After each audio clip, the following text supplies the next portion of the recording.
Timur itu lagi viral. Mungkin minta tanggapan terkait dengan itu. Menjelaskan apa sih sebenarnya yang terjadi? Ya begini ya, saya tidak tertarik terhadap video dan segala macam. Persoalan kita adalah seperti tadi sampaikan, investasi di Nusa Tenggara Timur kalau tidak berjalan, maka untuk mengejar kesejahteraan itu tidak bisa dengan hanya mengandalkan APBD semata-mata.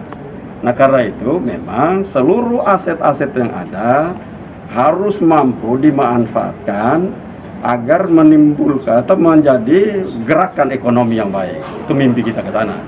Tidak ada sebuah daerah pun yang akan berhasil dengan investasi rendah. Apalagi situasi COVID seperti ini. Dan Nusa Tenggara Timur adalah salah satu provinsi yang tidak terlalu diminati para investor.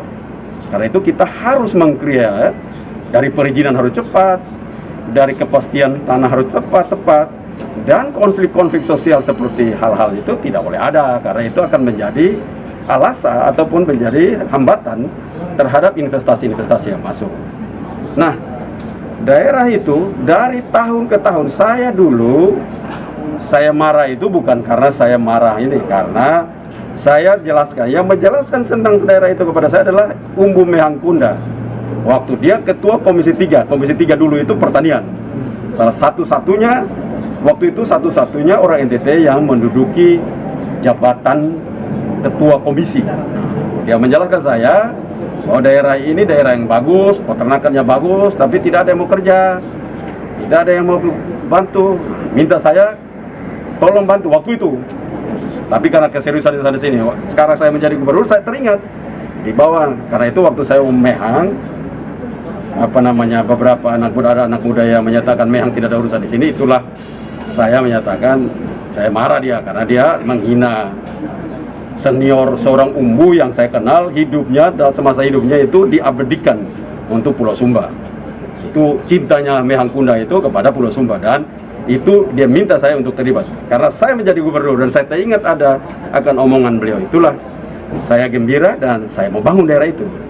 Nah tentunya untuk mengerjakan sapi, semua kita tahu secara republik, bukan saja NTT, republik ini belum ada range yang seperti dilakukan oleh teman-teman Asia Beef yang mereka miliki hari ini 1000 hektar dengan desain dan pemeliharaan sapi terbaik yang dapat seperti kita lihat di luar negeri. Kalian sudah pernah sampai sana belum?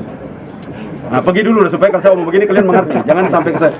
Itu 1000 hektar itu didesain dengan baik, serasa kita berada di New Zealand, berada di Darwin, dengan desain-desain yang baik, sehingga kita bicara tentang peternakan sapi, kita mempunyai peradaban yang sama dengan negara-negara lain. Nah, karena saya lihat mereka itu sudah punya kerja 1000 hektar dan jalan baik dan sapi-sapi yang bagus, maka saya tidak mungkin pemerintah kerja sendiri, tidak mungkin, pasti gagal. Maka itu saya menyampaikan kepada teman-teman dinas, kerjasamakan dengan Asia Beef.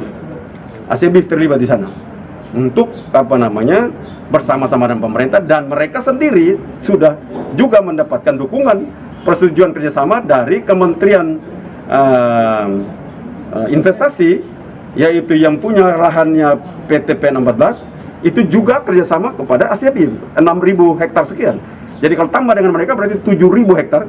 Kalau tambah dengan provinsi yang 500 hektar, maka 7.500 hektar menjadi pusat breeding di Nusa Tenggara Timur ada di Sumba Timur. Nah, kalau pusat breeding seperti itu, maka masyarakat kita ke depan untuk memiliki, dia tidak perlu breeding karena jadi inbreeding. Dia hanya perlu untuk melakukan fattening, dan kita siapkan, pemerintah siap pakan yang cukup agar penggemukan sapi dengan sentral breeding dari Sumba Timur itu menjadi kekuatan gerakan daripada pembangunan peternakan di Nusa Tenggara Timur. Jadi itu seperti itu. Seperti sekali lagi, saya keras bukan karena saya tidak suka orang di sana. Saya keras kalau pembangunan itu dihambat. Kalau beliau bilang itu tanah ulayat, ya dari dulu Mehang ada pun tidak pernah ada yang ribut. Bahkan kita masuk luar situ mau bikin ada, tidak ada yang ribut. Sampai dengan tempat itu sudah dibangun, bahkan sapi yang ada, yang masih sisa sapi, itu saya perintahkan untuk bagi kepada masyarakat di sekitar situ. Dan semua dibagi. Sisa sapi yang tidak diurus baik oleh pemerintah. Supaya kita mendesain itu menjadi sebuah tempat yang bila dilihat orang dari luar, melihat kita bahwa peradaban kita terhadap peternakan sapi, kita mempunyai kemajuan. Nah itu loh kenapa saya sangat keras untuk tempat itu tidak diberikan. Yang kedua, isu tentang anak saya. Begini ya, kalau itu anak saya itu berhubungan baik dengan siapa, kalau dia belajar tentang kerja dan segala macam, itu baik. Sementara kita, kecuali didatang ke kantor gubernur untuk minta fee terhadap proyek-proyek yang ada, yang tahu itu anak yang tidak benar, orang tua yang tidak benar. Tapi kalau mendorong anak untuk uang juga ikut investasi terhadap sesuatu yang orang NTT pun tidak mampu lakukan, ya jangan bicara. Oke? Tapi Pak Agus, lahan itu memang lahan milik pemerintah provinsi.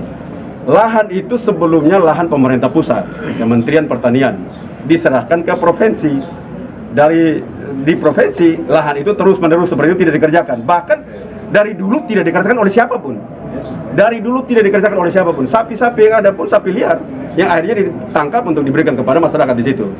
Karena itu begitu dikerjakan sekarang baru ada keributan-keributan itu. Dan itu tidak boleh di dalam sebuah sistem pemerintahan. Tidak boleh ada keributan untuk investasi seperti itu. Karena kita menjaga nilai-nilai itu supaya orang tetap berinvestasi. Saya tidak pernah tertarik terhadap pendapatan siapapun. Yang saya tertarik adalah pembangunan peternakan mempunyai kualitas pembangunan yang beradab. Peradabannya baik. Hasil dari pertemuan itu seperti apa? Hasil akhir dari pertemuan dengan Purba. Ya, tidak perlu ada pertemuan. Memang tempat itu saya mau bangun hanya orang datang tanya mau apa pertemuan. Tapi untuk